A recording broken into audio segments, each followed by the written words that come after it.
Selalu ada alasan dan pertimbangan bagi seseorang untuk mengambil keputusan dan bersikap dengan segala konsekuensinya.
Sebagainya atau permasalahan pribadi guru atau sebagainya. Kalau saya melihatnya untuk pengambilan keputusan tentu ujungnya adalah bagaimana melihat baiknya, ya baik mengambil tindakannya, kemudian secara de jure-nya juga bagus kan seperti itu karena kita punya aturan, ya. Kalau diperhadapkan pada dua kondisi yang harus diambil keputusannya, saya beri contoh misalnya ya, mungkin di kurikulum kita, kurikulum Merdeka tidak dikenal istilah tinggal kelas, walaupun di panduan juga mengatakan boleh-boleh saja, ya memungkinkan ada kondisi itu kalau indikasi-indikasi indikator yang mendukungnya kuat, misalnya tidak pernah masuk kelas, apanya berikut, ya tidak pernah melihat orangnya. Iya, tidak ada proses kan itu, bisa saja itu. Tetapi kalaupun ada prosesnya, tentu cara pandangnya berbeda. Nah, antara ditinggal dulu untuk menyelesaikan fasenya atau naikkan gitu. Ya, mungkin bahasa orang tua tetap tinggal kelas ya. Walaupun berbeda cara pandang, karena itu juga pemahaman yang belum sampai ke situ. Ya, saya bahasa kasar tinggal kelas saja yang kita kenal ya. Tinggal kelas. Tapi kita pendidik, kepala sekolah tentu mengharapkan semua anak itu naik. Ya, walaupun ada mungkin beberapa guru mengatakan tinggal, karena secara karakter tidak sampai, kemudian secara akademik juga tidak sampai. Ya, tapi proses sering dihadir walaupun tidak maksimal. Ya, tentu kepala sekolah harus mengambil keputusan. Nah, dilemanya di situ. Ya, naik dengan egosentrisnya kepala sekolah atau tinggal dengan memperhatikan desakan guru karena tidak sesuai tadi kriteria alamiah naik kelas kan gitu. Nah, itu dilema di situ. Saya mengambil tersendiri kesannya tidak familiar. Ya, ikuti guru, saya membiarkan seperti itu dan pasti ada jalannya. Ya, karena kepala sekolah kan selalu ada jalan. Bagaimana baiknya, kecuali kalau memang sesuatu yang di luar tidak bisa ditolerir. Ya seperti menurut saya bisa ditolerir. Ya cari jalannya. Itulah leader kan begitu, cari jalannya. Kalau ada leader yang terjerumus ke semangat audiensnya karena itu sesuatu yang membuat keputusan itu hanya semangat sesaat saja itu, saya pikir dia harus kembali ke jalan yang benarnya sebagai leader. Karena dia lihat nih, karena kita kan pendidikan, ya bukan polisi yang menangkap pencuri kan begitu.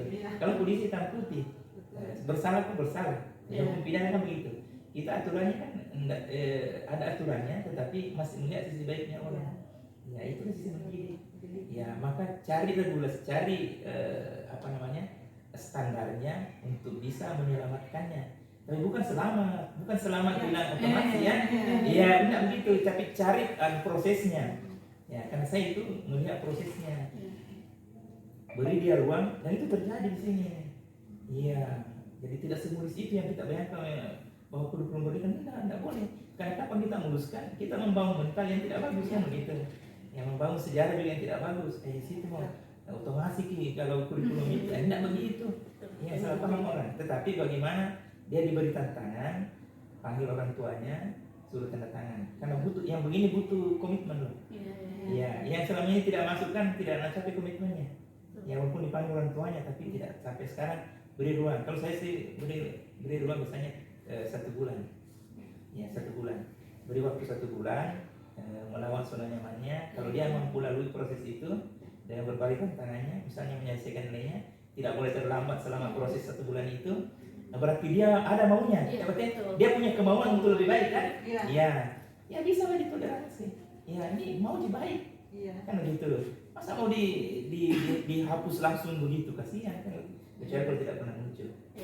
Ya, apanya mau diukur? Iya. Jadi saya pikir dilematisnya adalah kalau saya ambil jalan keluarnya yang terbaik buat anak itu. Ya, karena kita mendidik, melihat masa depannya.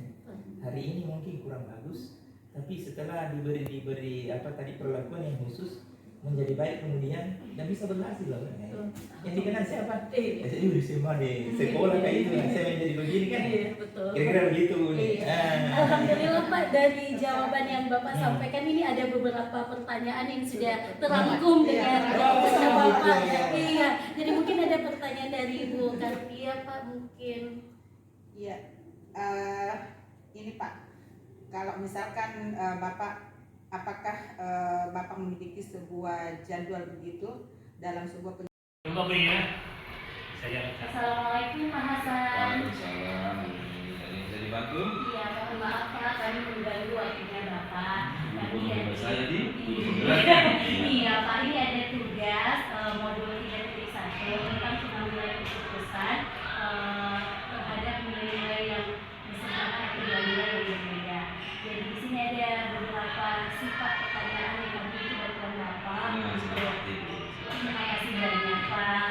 Mari teman-teman kita mulai nih. Mulai. Oke, ini Pak, selama ini bagaimana Bapak mengidentifikasi kasus-kasus yang merupakan dilema etika, apakah dia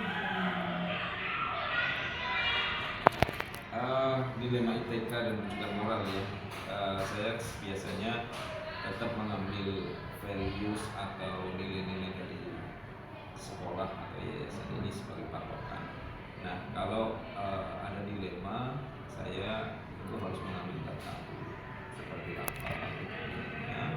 Kemudian dari data itu kita mencoba melihat seberapa, kalau pelanggarannya seberapa berat, kalaupun tidak berat ya tentu follow up-nya itu ada beberapa tahap. Pertama misalnya kita bisa saja memberikan coaching. Yang kedua kemudian ada warning, dan saya tidak sendirian. Saya biasanya melibatkan BK, guru-guru yang terlibat, dan yang paling penting adalah orang tua.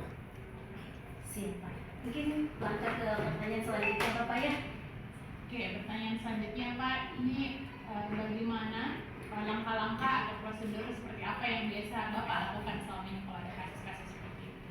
Kalau di sekolah itu kami sepakat siapapun warga sekolah, guru, staf ataupun pimpinan di SD yang mendapati sebuah peristiwa, maka dia langsung mengambil inisiatif untuk menanggulangi. Kalau misalnya tidak bisa tuntas di saat itu, maka harus melalui BK, dan BK kalau mau ada urusan dengan eksternal, mereka akan menghubungi saya. Nah, eksternal ini bisa orang tua, bisa pihak-pihak rekanan kita juga, gitu ya.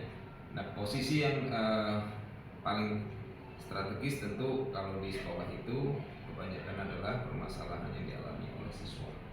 Dan saya sebagai kepala sekolah, saya mewakili sekolah untuk bisa bukan hanya melindungi ya, tapi juga mempertahankan ataupun menunjukkan permasalahan ketika itu bermasalah dengan orang tua, seperti orang tua dan rekan-rekan. Terima kasih Pak. Mungkin dilanjutkan sama Bu Isra. Iya. Hal-hal apa saja yang selama ini merupakan tantangan dalam pengambilan keputusan pada kasus-kasus dilema etika? Iya. Biasanya yang paling dilematik itu adalah ketika pada unsur kinerja guru atau karyawan yang rendah. Di satu sisi kita sebagai atasan, sebagai pimpinan dan rekan kerja ingin mendorong dia meningkatkan, tapi memang ada beberapa orang, beberapa karyawan atau guru yang kapasitas dan motivasinya memang tidak ada. Skillnya rendah, motivasinya juga rendah. Nah, saya akan klasifikasi itu dalam 4 itu biasanya untuk guru dan karyawan. Yang pertama itu adalah the star, yang memang terbaik ya, skillnya tinggi, motivasinya juga tinggi. Yang berikutnya ada guru yang skillnya tinggi tapi motivasinya rendah. Ini juga masalah ini. Nah, yang ketiga ini yang paling jelek, skillnya rendah, motivasinya juga rendah. Kalau ini sudah out ini, tidak bisa dibina, jadi harus dibinasakan.